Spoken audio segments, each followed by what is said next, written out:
Bom dia, Deus te abençoe. Deus abençoe a tua casa nesta manhã de segunda-feira, 6 horas da manhã. Você que está aqui, você que vai estar chegando, vai ver depois. Que Deus abençoe a tua esposa, o teu marido, os teus filhos, em nome de Jesus, porque este é o dia que o Senhor fez. Nele nós nos alegraremos. Amém? Glória a Deus por isso. Quero orar também para que o Senhor envie à tua frente, desde já, os seus anjos, anjos com as espadas desembainhadas, indo à tua frente, protegendo a tua vida em nome de Jesus. Amém? Quero convidar você a abrir a tua Bíblia no Evangelho de Mateus 12, verso 15. Mas antes nós vamos orar, como sempre fazemos. Amém? Glória a Deus por isso. Senhor, nós queremos te agradecer por esta palavra, que ela possa descer ao nosso coração, encontrar uma boa terra e criar raízes fortes, profundas, e que ela venha dar frutos, muitos frutos na nossa vida, em nome de Jesus. Ensina-nos, Senhor, dá-nos entendimento e compreensão da tua palavra, para praticarmos a tua palavra, em nome de Jesus. Amém e amém. Glória a Deus. Quero trazer alguns avisos bem rápido aqui. Primeiro, que o grupo de crescimento, segunda e quarta, nós vamos ver essa semana a lição 2. Amém? Lembrando que nós estamos também recebendo as inscrições para o grupo de crescimento de terça-feira, para aqueles que não são membros da igreja. Nós, como eu já havia anunciado, abrimos para quem não é membro da igreja também. Então você é o nosso convidado, basta você fazer a inscrição. Nenhum desses grupos de crescimento tem custo nenhum. O que nós temos só é um horário e nós estamos montando este grupo para terça-feira, 19h30. Nós ainda não temos esta data ainda definida, se vamos começar nesta terça ou na próxima. Aqueles que enviaram a sua inscrição serão avisados. Amém? Lembrando também que nós temos o culto online quinta e domingo, 19 horas, e quarta-feira nós temos o nosso dia de jejum. Alguns começam na terça e adentram a quarta, outros fazem durante a quarta, como eu, amém? Eu começo meia-noite, meia-noite, né? De quarta-feira e vou até às 18 horas de quarta-feira. Então nós fazemos este jejum na quarta e alguns fazem o jejum de quarta e entram na quinta-feira também. Amém? Você vai fazer o jejum como você está acostumado. Nesse tempo você vai estar orando, se consagrando ao Senhor, pedindo mais da presença do Senhor, mais da palavra do Senhor, da presença do Espírito Santo de Deus e orando pela igreja, orando por nós, orando pelos irmãos em nome de Jesus. Amém? Glória a Deus por isso. Nosso chamado é para estar alcançando as ovelhas perdidas, aquelas ovelhas que estão perto, longe, machucadas, feridas, abandonadas, rejeitadas. Assim como Jesus, nós não rejeitamos ninguém. Amém? Recebemos todas as ovelhas do Senhor. Por isso que também meu WhatsApp está aí, para você que quer falar com o pastor, você que precisa de oração, meu WhatsApp está aí também na tela, no começo, ou você pode pedir depois nos comentários. Amém? Vamos começar agora então, Mateus capítulo 12, verso 15. Lembrando o contexto que nós vimos no sábado, nós terminamos o texto onde aquele homem com a mão ressequida havia sido curada, e os fariseus, versículo 14, saíram quando viram aquele homem sendo curado, né? Saíram, certo, com uma raiva tremenda de Jesus, uma inveja tremenda de Jesus, e começaram a conspirar sobre como poderiam matar Jesus. E agora, versículo 15, que é o nosso texto hoje. Sabendo disso, veja, Jesus ele sabe de tudo. Amém? Ele sabe daqueles nossos pensamentos mais íntimos, ele conhece os nossos pensamentos mais íntimos, as nossas verdadeiras motivações, porque o Espírito Santo sonda o nosso coração. Outra coisa importante que nós precisamos entender nesse texto é assim, não é porque eu estou dentro da minha casa, ou até dentro do meu quarto, amém, que eu posso falar o que eu quiser. Que eu posso falar ou com a minha esposa, ou com o meu marido, do jeito que eu quiser. O que eu quiser, porque lembre-se, a palavra de Deus não muda. A nossa boca fala o que o coração está cheio. Então, quando eu falo alguma coisa, mesmo que ninguém esteja ouvindo, claro, eu estou falando de uma maledicência, de um julgamento, de uma palavra maldita, o Senhor, ele está vendo. Ainda que ninguém esteja ouvindo, o Senhor está vendo. Então, nós temos que fazer tudo pensando, e de fato nós estamos na presença do Senhor o tempo todo. Então, nós temos que ser o mesmo dentro da nossa casa e fora da nossa casa. Nós temos que ser o mesmo dentro da nossa casa quando ninguém está vendo, como nós devemos ser o mesmo quando as pessoas estão nos vendo, estão nos ouvindo, em nome de Jesus. Amém?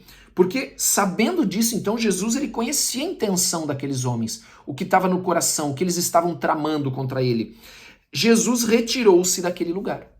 Jesus, sabendo disso, ele se retirou porque ele não queria antecipar o seu propósito, onde ele ia ser traído, crucificado e morto, e ressuscitaria ao terceiro dia. Ele não queria antecipar este movimento contra ele, né? Porque havia o tempo certo. Então ele se retira dali. Entenda, assim como diz Eclesiastes, há tempo para todas as coisas. Nós temos que tomar muito cuidado, porque a palavra do Senhor, ela nos adverte: há tempo de plantar e tempo de colher. Há tempo de abraçar e há tempo de deixar de se abraçar. Né? Para tudo tem um tempo, para tudo existe um momento certo, tempo certo. E Jesus, ele sabia qual era o tempo. E nós, como cristãos, pequenos cristos, homens e mulheres que temos o Espírito Santo, precisamos aprender que existem o tempo para todas as coisas. Precisamos ser homens e mulheres que ouvem a voz do Espírito em nome de Jesus. Amém? E ele então continua e diz assim: muitos o seguiram. Então Jesus sai dali, mas muita gente segue ele. E ele cura a todos os doentes. Olha que extraordinário isso aqui. Ele cura todos os doentes que haviam entre eles. Todos os que vão até Jesus são curados. Todos os que buscam a compaixão, a graça, o perdão, a cura, o milagre em Jesus, eles aqui foram curados. Amém? Amados, Jesus não nos rejeita, Jesus não te rejeita. Essa semana que está começando é uma semana, amados, cheias de bênçãos de Deus para você, porque você está com Jesus. Jesus te ama e Ele não vai te rejeitar. Amém? Ele não vai te abandonar, Ele não vai te desprezar. Em nome de Jesus, Ele não despreza ninguém. Todos foram curados. Agora você sabe que eu abro aqui um parênteses, que eu acho que é muito importante nós também fazermos esta reflexão de que, veja, todas as pessoas que foram ali buscar ele, talvez nem todas estivessem ali o buscando por ele ser quem ele é, mas por querer a bênção, pelo que ele faz. E Jesus diz que curou todos eles. Agora, entenda que quando eu vou até Jesus, vamos trazer isso para nós, quando eu vou até Jesus e Jesus me cura, você entende que eu passo a ter uma responsabilidade a partir desse momento? Porque eu tive uma experiência com Jesus. Amém? Eu recebi um milagre, uma cura de Jesus. E agora o que eu vou fazer? Porque a palavra de Deus também continua, como eu falei lá atrás. Ela continua. A quem muito é dado, muito será cobrado. Lembra do que Jesus fala para Cafarnaum? Ele diz assim: olha, se aqui houvessem sido feitos, ou melhor, se em Sodoma tivessem sido feitos milagres que eu fiz aqui, que eu operei aqui, Sodoma estaria até hoje, né? Em pé, não teria sido destruída. Mas porque vocês foram indiferentes, vocês me rejeitaram. Vai ter mais rigor com vocês do que com Sodoma. Nós falamos isso sobre, eu acho que o tema era dia do juízo, né? Eu acho que é a oração da manhã que falava sobre isso, era esse. Bem que você viu que nós estamos colocando um título para todos. Então, quando eu recebo um milagre do Senhor, eu passo a ter uma responsabilidade porque eu recebi algo que ninguém recebeu. Então eu vou ser cobrado, não sei se essa é a palavra, eu creio que é, cobrado. Vai ser exigido de mim algo que não vai ser exigido de alguém que não teve uma experiência com Jesus ainda. E você, eu que já tivemos, nós vamos ser cobrados por isso. Assim como o conhecimento da palavra. Olha, eu tive uma experiência com Jesus, ou nós tivemos já... Falo de mim. Quantas experiências eu tenho com Jesus? Quantos momentos com Jesus, quantos milagres Jesus já fez. E além de tudo, eu conheço a palavra do Senhor. Então, quando eu ouço a palavra, quando eu compreendo a palavra, eu tenho que praticá-la. Porque eu sei que esta aqui é a palavra de Jesus que me curou. Então, essas pessoas passam a ter uma responsabilidade. Amém? Nós passamos, não vamos falar deles, né? Vamos falar de nós passamos a ter uma responsabilidade. E ele diz ainda, curou todos, né? Só que ele advertiu-os que não dissessem quem ele era. Por quê? Porque Jesus, como eu disse, ele não queria antecipar, né, o seu propósito. Havia o tempo certo, há o tempo certo para todas as coisas na nossa vida. Entenda, há o tempo certo de Deus para mim e para você nas nossas vidas em tudo. Se a cura ainda não chegou, é porque ainda não é o tempo. Porque o nome de Jesus é um nome que é sobre todo nome para curar, para libertar, para salvar, para operar milagres. No tempo certo, no tempo de Deus. Sabe que nós chamamos o nosso tempo, o tempo do relógio, para simplificar, de cronos, né? Uma palavra grega. Mas a palavra para o tempo de Deus se chama o kairos de Deus. O kairos de Deus é quando chega o tempo de Deus para cumprir a sua palavra na minha e na tua vida. Amém? Esse tempo vai chegar na tua vida. Creia nisso, não duvide, porque Jesus te ama. Amém? Jesus não morreu por nada na cruz, querido. Amém? Ele morreu para te dar vida abundante, para te salvar, para te levar para o céu, para operar milagres. Ele está curando aqui. Por quê? Por que na Bíblia ele cura, ele liberta? Porque ele faz o mesmo conosco aqui, aqueles que o buscam, aqueles que vão até ele. Ele não rejeita. Amém? Ele cura todos. E ele continua e diz aqui, ou melhor, né? O Mateus, no Evangelho de Mateus, agora versículo 17, diz assim: isso aconteceu para que se cumprisse o que fora dito por meio do profeta Isaías. Isso está lá em Isaías 42, 1, 4, que nós vamos ler agora. Diz assim, ó: eis o meu servo a quem escolhi, o meu amado, em quem tenho prazer. Você vê que ele falou aqui, o profeta aqui, ele profetizou as mesmas palavras que Mateus, né, que nós já lemos aqui, eu vou usar essa como referência, mas você vê isso lá em João também, por exemplo, né, no Evangelho de João. Ele profetizou as mesmas palavras ditas dos céus lá no batismo de Jesus, quando João Batista o batizou, no capítulo 3, verso 17. Este é o meu filho, em quem me comprazo. Quando Jesus está lá na transfiguração com Pedro, Tiago e João, e aparece ali Moisés e Elias representando a lei e os profetas, por isso que eles aparecem para Jesus, né? Porque representam a lei e os profetas, né? Que era o que eles tinham naquele tempo, né? Não havia Novo Testamento naquela época, não esqueça disso.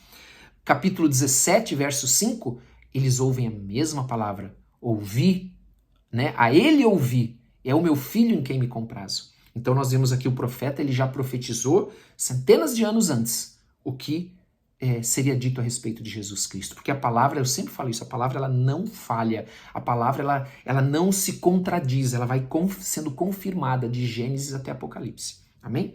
E ele continua e diz assim, ó: porei sobre ele o meu espírito. E lembrem-se que Jesus, quando entrou na sinagoga, no começo mesmo do Evangelho de Mateus, ele tirou uma porção e abriu também no profeta Isaías e disse, esta escritura hoje se cumpriu. Amém? O Espírito do Deus está sobre mim.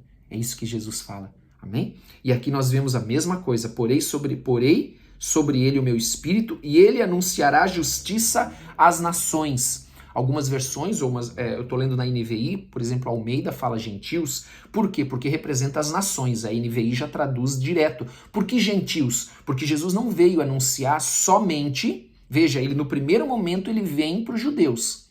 Mas após a sua morte e ressurreição, você vê que o Evangelho das Boas Novas, né, ele começa a ser pregado aos gentios também. O que são gentios? Quem não é judeu? Quem não é judeu? As outras nações. Então a NVI já traduz isso para facilitar aquele que não entende, por exemplo, o que significa a palavra gentil na Bíblia, ok? Então ele está dizendo que ele vai anunciar tanto este evangelho para judeus quanto para gentios. Ele vai servir, vai ser ensinado, pregado tanto para judeus quanto para as outras nações. Amém? Lembrando também que aqui ele está dizendo algo que é muito importante. Anunciará justiça. A justiça fala que o evangelho das boas novas ele é pregado, mas também isso significa que vem o juízo. Amém? Lembrem-se do que eu falei anteriormente. A quem muito é dado, muito é cobrado. É o mesmo raciocínio que eu falei daquele que recebe, por exemplo, uma cura em Jesus, daquele que ouve a palavra do Senhor e não pratica. É o mesmo entendimento. As boas novas, elas vêm para nos salvar, mas quem não o recebe já está, o próprio Senhor Jesus diz, condenado. Amém? Quem ouve a palavra e a recebe, quem crê em Jesus, está salvo. Quem não crê, ou seja, não recebe, já está condenado. Amém? É o que a palavra de Deus diz, em nome de Jesus. Continuando, não discutirá nem gritará. Ninguém ouvirá a sua voz nas ruas. Por isso que ele não estava antecipando o seu tempo. Você pode ver até, que é interessante isso, que quando Jesus ele vai ser preso, Judas precisa dizer quem Jesus é com um beijo. Porque muita gente não conhecia Jesus. Ainda que uma multidão cercasse, muita gente não sabia quem era Jesus. Então Judas diz, eu vou mostrar para vocês quem é Jesus com um beijo. Entende? E às vezes nós não percebemos esses detalhes, né? E precisamos também entender que a primeira vinda de Jesus, ele vem como um cordeiro. Por isso que ele é o Cordeiro de Deus, um servo humilde. Mas a sua volta vai ser, ou melhor, ele hoje nos céus, ele é Rei dos reis e Senhor dos senhores. E a sua volta não vai mais ser como um cordeiro, como um servo humilde, mas vai ser como um rei conquistador, que vem tomar posse do seu reino. Amém? Vem expulsar os inimigos, vem destruir os inimigos e tomar posse do seu reino. A volta de Jesus, a segunda vinda de Jesus. A primeira vinda já houve, agora nós temos a segunda. E diz ainda, não quebrará o caniço rachado, não apagará o pavio fumegante, até que leve a vitória e a justiça. Olha que tremendo, esse texto é tremendo porque ele fala dos aflitos, dos exaustos, que nós vimos lá quando Jesus olhou para aquelas multidões e teve compaixão, lá em capítulo 9, verso 36, ele teve compaixão das multidões porque ele viu que elas estavam aflitas e exaustas, e ninguém valorizava, ninguém dava valor para elas, mas Jesus dá valor, Jesus dá valor para você. Em nome de Jesus. Jesus está vendo a tua aflição, está vendo que você que está exausto, aflito, ele está vendo e ele tem compaixão de você e ele está dizendo, não quebrará o caniço rachado. O que é o caniço rachado e o pavio que fumega? Amados, é aquele que está já sem força, aquele que já não tem, né, já não tem mais nada, aquele que está com a sua vida, quem olha diz assim, puxa, isso aí está com a vida destruída. Não, para Jesus, Jesus ama todos, Jesus não abandona ninguém, Jesus não abandona aquele que está como um caniço rachado, porque não serve para nada, aos olhos do mundo não tem utilidade, mas para Jesus você tem utilidade, para Jesus você é amado, amém? Em nome de Jesus, como o pavio fumegante, é aquele pavio que está acabando, pensa naquela vela que está acabando agora, que está só com aquela brasinha na ponta, né? Quando você apaga uma vela, fica só aquela brasinha na ponta fumegando. Jesus olha para você e as pessoas olham para você e não te dão valor, mas Jesus vai pôr de novo vida, vai acender de novo fogo na tua vida, em nome de Jesus Cristo, e você vai brilhar para Jesus, amém? Você vai ser sal e luz nessa terra. Então, querido, nós podemos, lembrando, né, que ele fala ali no capítulo 11, verso 28, né, que Jesus diz, vinde a mim, vós que estáis cansados e sobrecarregados, eu vos aliviarei. Vá até ele, em nome de Jesus. Amém? Esta é a profecia do que Jesus veio fazer. Veio buscar os aflitos, os exaustos, aqueles que estão como um caniço rachado, como um pavio fumegante, que está acabando, que ninguém dá valor, mas Jesus dá valor. Amém? Venha para o aprisco de Jesus, amados. Em nome de Jesus, em nome de Jesus, busque o Senhor Jesus, entregue a tua vida para Ele, amém? Glória a Deus. Vamos orar então nesta manhã? Pai, em nome de Jesus, nós queremos te agradecer por esta palavra, porque esta palavra vem trazer esperança para nós, de que para nós há sempre uma nova chance, uma oportunidade com Jesus. Por isso, nessa manhã, nós queremos ir até o Senhor Jesus, apresentar as nossas vidas, a nossa família, apresentar a nossa esposa, o marido, os filhos, apresentar o trabalho, a profissão, as situações de saúde agora, em nome de Jesus, apresentar ao Senhor as finanças, apresentar ao Senhor as lutas que nós estamos vivendo, para que o Senhor possa olhar para nós nesta manhã com misericórdia, com graça e nos abençoar, nesta manhã derramar do seu poder e da sua unção, dar ordem aos seus anjos, para que os teus anjos com as espadas desembainhadas, eles estejam lutando e pelejando por nós. Vem trazer uma unção sobre o teu povo nesta manhã para quebrar todo jugo maligno, toda obra do diabo, todo feitiço, todo encantamento, para abençoar as famílias, abençoar o trabalho, abrir portas para aqueles que precisam de uma porta aberta, aquelas portas que não se abrem, o Senhor é a chave que abre toda porta. Meu Deus, abençoa cada um que está aqui conosco nesta manhã, cada um que vai assistir esta palavra hoje, vai participar desta palavra hoje, desta oração, vai abençoando, Senhor, vai abrindo os céus e derramando bênçãos. O Senhor é o Deus do impossível, o Senhor é o Deus de milagres, para o Senhor nada é difícil. Opera na vida de cada um, opera na família de cada um, Senhor, em nome de Jesus. Age, Senhor, com o teu poder, dá ordem aos teus anjos, ó Deus, e abençoa o teu povo. Vai tirando todo fardo, todo peso, vai tirando, Senhor, toda carga pesada e coloca sobre eles, ó Deus, o teu fardo que é leve. A tua palavra diz, vinde a mim, vós que estáis cansados e sobrecarregados, e eu vos aliviarei. Em nome de Jesus, recebe as nossas cargas, os fardos, as lutas, Senhor, e coloca sobre nós agora o teu fardo que é leve, em nome de Jesus Cristo. Amém e amém. Glória a Deus. Se você crê, diga amém. Em nome de Jesus eu creio. Amém? Entrega para o Senhor. Em nome de Jesus. Não tenha medo. Amém? Seja corajoso, corajosa no Senhor. Amém? Porque Ele vai à tua frente, Ele é o Senhor dos exércitos. Louvado seja o Senhor. Não esqueça, por gentileza, de curtir, não esqueça de compartilhar e não esqueça de colocar nos comentários o teu pedido de oração. Amém? Um grande abraço para todos. Nós oramos por todos, né? Não deixamos de orar por nenhum deles. Amém? Deus te abençoe. Você não está sozinho. Você não está sozinha. Não importa onde você mora. Amém? Um grande abraço. Deus te abençoe.